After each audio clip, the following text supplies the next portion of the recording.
আজ একদম নতুন ধরনের একটা পিঠে বানিয়েছি, সেটা হলো মোরা পিঠে। দুধে ডোবানো নরম তুলতুলে এই পিঠের প্রতিটি টুকরোতেই পাবেন অমৃত স্বাদ। খেতে শুরু করলে থামার কথা মনে করতে ইচ্ছাই করবে না। আমি ঋতুপর্ণা, আপনারা দেখছেন ঋতুর রান্নাঘর। প্রথমেই পিঠেটা কেটে দেখাচ্ছি, দেখুন কতটা সুন্দর নরম হয়েছে, যাকে বলে একদম তুলোর মতন নরম। এই পিঠে যখনই মুখে পড়বে বুঝতেই পাচ্ছেন কতটা সুন্দর লাগবে। বানানো কিন্তু ভীষণ সহজ লাগছে, শুধুমাত্র 1.25 কাপ ময়দা সকলের বাড়িতেই থাকে, সেই ময়দাটা আমি ব্যবহার করছি। আপনারা কিন্তু আপনাদের যতটা লাগবে সেই মতন ময়দাটা কম বেশি করে নিতে পারেন। সাথে দিয়ে দিচ্ছি স্বাদ মতো নুন, আমি 1/2 চা চামচ নুন দিয়েছি, আর একটু একটু করে দুধ দিয়ে আমি এটাকে ব্যাটার বানিয়ে নেব। দুধটা কিন্তু গরম করে ঠান্ডা করা দুধ আমি ব্যবহার করছি। এরপরে আমি চামচের সাহায্যেই ব্যাটারটা বানিয়ে নিচ্ছি। অনেকেই বলেন যে হ্যান্ড বিটার দিয়ে তো সহজেই বিট করে ব্যাটারটা বানিয়ে নেওয়া যায়, কিন্তু চামচের সাহায্যে কিভাবে করব সেটাও দেখিয়ে দিচ্ছি। দেখুন চামচটাকে বেশ জোরে জোরে এইভাবে ঘোরালেই কিন্তু সুন্দরভাবে যে গাঁটগুলো থাকে সেগুলো ভেঙে যায়।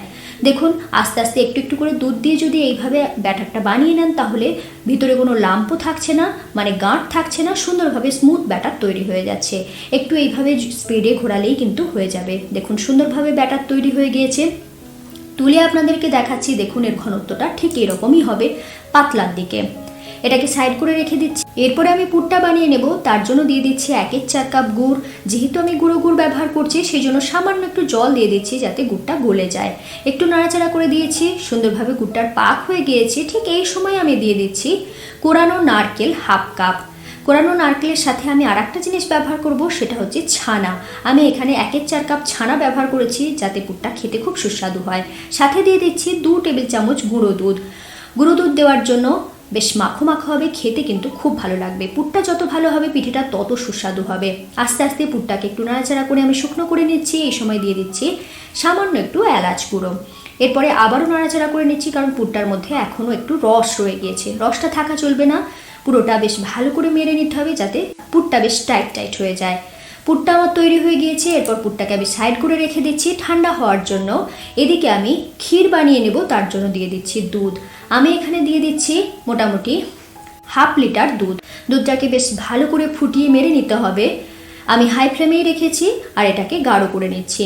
দুধ খুব তাড়াতাড়ি গাঢ় হবে কীভাবে সেটাও আপনাদের দেখিয়ে দিচ্ছি। দেখুন এর সাথে আমি দিয়ে দিচ্ছি 1/4 কাপ গুঁড়ো দুধ দিলে খুব তাড়াতাড়ি ক্ষীরটা তৈরি হয়ে যায়। নাহলে কিন্তু দুধটাকে মেরে ক্ষীর বানাতে অনেকটা সময় লাগে, সেই জন্য এইভাবে আপনারা কিন্তু ক্ষীরটাকে খুব সহজে গাঢ় করে নিতে পারেন। এরপরে মোটামুটি যখন দুধটা অর্ধেক হয়ে গিয়েছে, সেই সময় এখানে দিয়ে দিচ্ছি 1/4 কাপ কনডেন্স মিল্ক।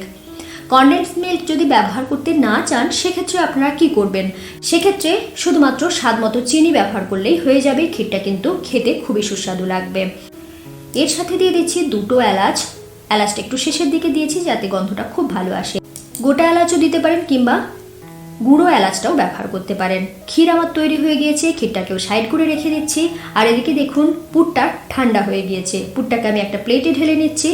এরপরে যেটা করতে হবে, পুরটাকে একটু হাতে করে এইভাবে মেখে নিতে হবে, তাহলে পুরটার মধ্যে যে ছানাটা ছিল সেটা একটু দানা দানা হয়ে গিয়েছে, সেটা মোলায়েম হয়ে যাবে।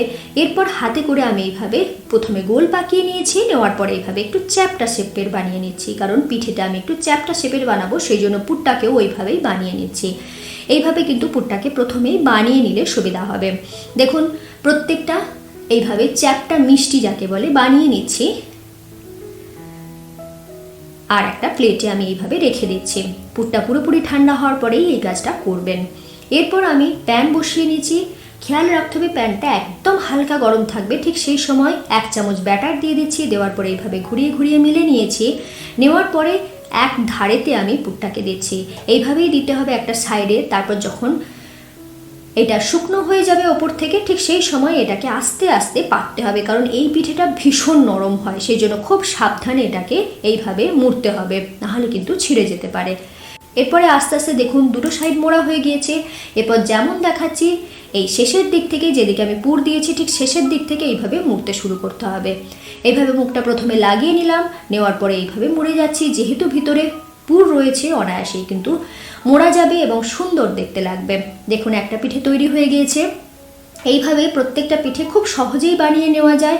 একবার বানাতে শুরু করলে কিন্তু খুব চটজলদি এই পিঠেগুলো তৈরি হয়ে যায়। প্রত্যেকটা পিঠে বানিয়ে নিয়েছি। এরপর আমি এটাকে রেখে দিচ্ছি। কিভাবে সার্ভ করব সেটা দেখিয়ে দিচ্ছি। সোজাসুজি দুধে কিন্তু দেব না। এই দেখুন ক্ষীরটা খুব বেশি মোটা ক্ষীর হবে না, একটু পাতলার দিকে ক্ষীরটা হবে, তবে খেতে বেশ ভালো লাগবে। ক্ষীরটা ঠান্ডা হয়ে গিয়েছে। এরপর পিঠেগুলো একে একে সাজিয়ে দিচ্ছি। যে পাত্রে রাখবেন সেই পাত্রে পরপর এই পিঠেগুলোকে সাজিয়ে দিতে হবে। দেওয়ার পরে দুধটা যখন ঈষদুষ্ণ গরম থাকবে ঠিক সেই সময় এইভাবে ওপর থেকে দিয়ে দিচ্ছি। দুধেতে ভিজে থাকবে এই পিঠেটা, তাহলে কিন্তু খুব সুন্দর লাগবে খেতে। আস্তে আস্তে এইভাবে ওপর থেকে দুধটা দিয়ে দিচ্ছি। দুধ মানে ক্ষীরটা আমি দিয়ে দিচ্ছি। ক্ষীর দেওয়ার পরে দেখুন পিঠেটা দেখতেও খুব সুন্দর লাগছে, আর বুঝতেই পাচ্ছেন এটা কিন্তু খাবার জন্য আমাদের মনটা আনচান করছে। ওপর থেকে আমি দিয়ে দিচ্ছি পেস্তা। পেস্তাগুলো সাজিয়ে দেওয়ার পরে কিন্তু দেখতে আরও অনেক বেশি আকর্ষণীয় হয়ে গিয়েছে। আর এরকম দেখতে সুন্দর পিঠে খেতে কার না ইচ্ছা করবে। দেরি করবেন না, এত সহজে বানানো যায় এমন সুন্দর একটা লোভনীয় পিঠে কেনই বা না বানাবেন।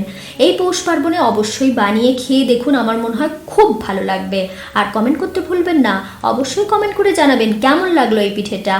আর প্রতিদিনের মতন আরও একবার মনে করিয়ে দিই, আমার চ্যানেলটা অবশ্যই সাবস্ক্রাইব করে নিন। আপনারা এতক্ষণ দেখছিলেন ঋতুর রান্নাঘর, সঙ্গে ছিলাম আমি ঋতুপর্ণা। আজ তাহলে আসি, আবার দেখা হবে এরকমই কোনো সুন্দর সুন্দর লোভনীয় রেসিপির সাথে।